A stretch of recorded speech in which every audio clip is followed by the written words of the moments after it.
मंगलवार सकाळे उपकूल ओडिशा और आभ्यंतरण ओडिशार किछि स्थान रे कां भां वर्षा। आसंता 5 दिन जाए राज्य रे पाग कोहला रहिबो बोली पूर्वानुमान रहिछि। आज सकाळे राजधानी विभिन्न स्थान रे वर्षा होइथिबा जणा पड़िछि। मंगलवार ठारू राज्य रे पारद 3 रु 5 डिग्री सेल्सियस खसिबो।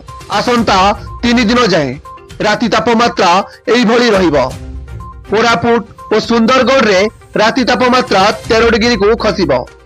फुलबाणी रे 14 डिग्री रही पारे। पाणीपाग विभाग एही पूर्वानुमान करिछि।